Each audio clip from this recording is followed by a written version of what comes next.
மன்னவரிடத்தில் மனைவி கேட்பதற்கு என்ன அச்சம்?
அமர்ந்து வரக்கூடிய தாட்சாணி உமா பார்வதி வர வேண்டும், தாட்சாணி வர வேண்டும் என்று நந்தி விடுத்து என்னை அழைத்த சங்கதி காரணம் என்ன?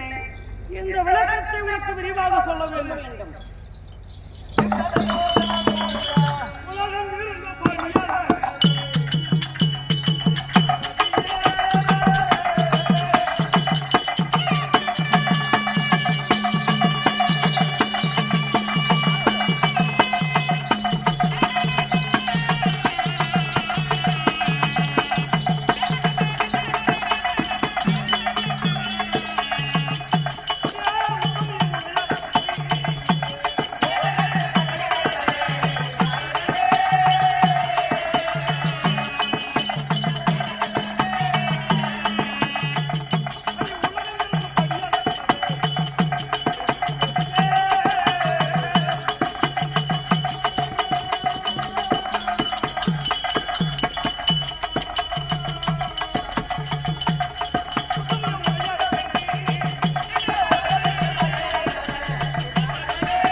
சிவபெருமான் படியளக்கவில்லை, பட்டினியாக வாடி வந்திருக்கிறார். உன்னிடத்தில் விடைபெற்றி உலக மக்களுக்கு படியளக்க புறப்படலாம் என்று நான் உன்னை அழைத்தேன்.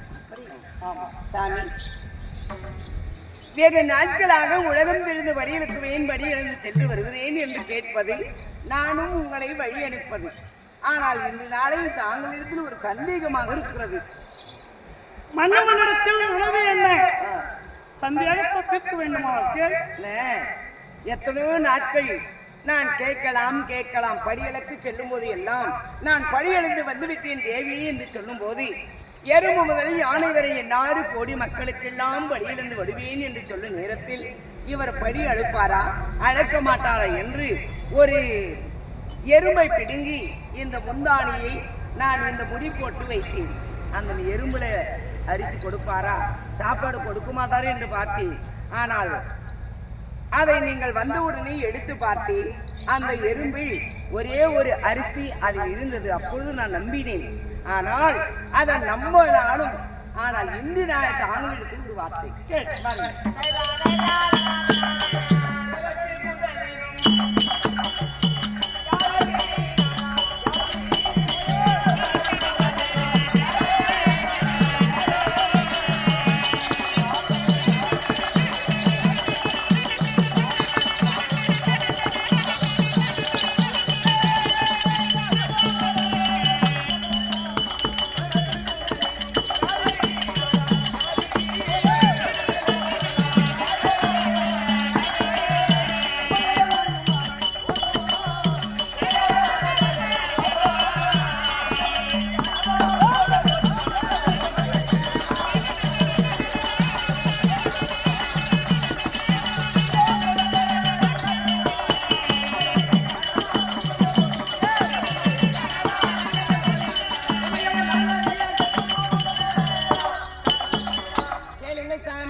சதுர்முக பிரம்மா இருக்கிறார். காக்கக்கூடிய கடவுள் நீங்கள் இருக்கீங்க. மாலாகிய மகாவிஷ்ணு எங்கள் அண்ணன் இருக்கிறார். இந்த மும்மூர்த்தி கடவுளிலே யார் பெரிய கடவுள்? ஒரு கல்லை வைத்து அது மஞ்சளும் கொங்கும் வைத்தால் கடவுள் என்று நம்புகிறார். ஆனால் இந்த உலகத்தில் யாரும் முதல் கடவுள் என்று எனக்கு தெரியவில்லை. அதை சொல்லுங்கள். இதுக்கு விளக்கம் யார் கடவுள்? ஆமாங்க,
சட்டைக்கு சமயம் இந்த சதாசிவன்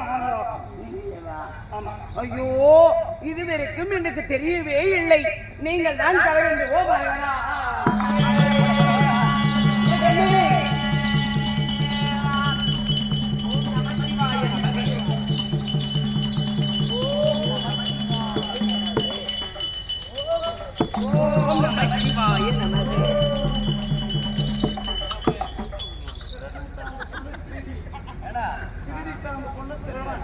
அந்தம்மா அவருடைய கணவரை வந்து பார்த்து படிக்கிறேன். நீ என்ன பண்ற? அவர் இருக்கிற இடம் இருக்கிறானே, கணவர் எங்கே இருக்கிறார் என்று அரகரா அரகரா மகாதேவா என்று என் கணவர் தான் சுத்தி சுத்தி நான் கும்பிட்டேன். நீ என்ன பண்ண? சுத்தி சுத்தி உனக்கு சூத்தனை கும்பிட்டு நான் அந்த புண்ணியத்தை சேர்த்துக்கிறாங்க. என் கடவுள் எங்க வீட்டுக்காரரு பெரிய ஆளானா எனக்கு தானே பெருமை. உனக்கு தான் பெருமை. ஒரு ஊருக்கு ஒன்று கொண்டாட்டியன்னா காலையில் எழுந்து உடனே ஊருக்காரங்களோ பாரியம்மா ஊருக்கு ஒன்று கொண்டாட்டியாரா அவர் நான் கேட்பாரு. என்ன அவ எப்படியாப்பட்ட புடவை கட்டிக்கிற பாத்தியா, அவ எவ்வளவு நினைப்புங்கிற பாத்தியா. ஆமா அப்படின்னு சொன்னா அந்த பவுனுக்கு பொண்டாட்டி எவ்வளோ பெருமை.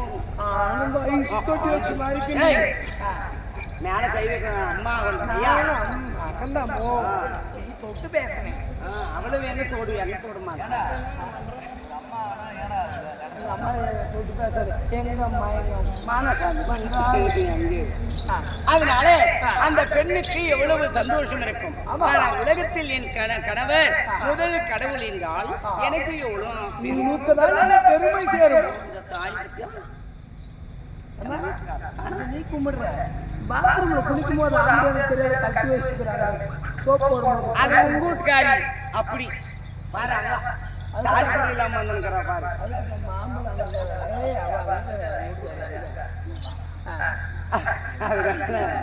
அன்புக்கு ஒரே சிரிப்பு. சத்தியமா நான் இன்னைக்குதான் சிரிச்சுதே பார்த்து அனுபவேன். அன்பு இந்த கம்பெனி தினசரி வெளியே உட்காந்துக்கிறான். அந்த கம்பெனில உள்ளே கம்பெனி அப்படி இல்லை. தாலியில வந்து சொல்றீங்க, இங்க பாரு முடிக்கணும் பேசல. தாலி கட்டி தான் தாலியோட நான் வர முடியும். வந்து பாத்தீங்கன்னா ஒரு பெண்ணு கலக்குது மாங்கல்யம். எனக்கு இருக்கா? என்ன பண்ணிட்ட?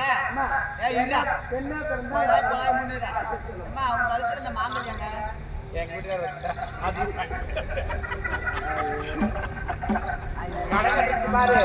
விவசாயம் செஞ்சோம். ஆமாங்க வாமா அவன் இங்கிருந்து பேசிக்கிறான். விவசாயம் செஞ்சோம். இருக்காது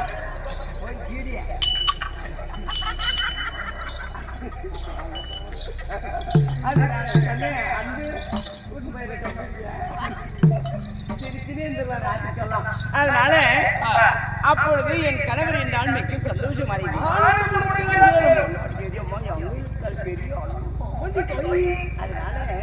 இந்த நாளையில் என் கணவர் என்றால் மகிழ்ச்சி அடைந்தேன். இன்னொரு வார்த்தை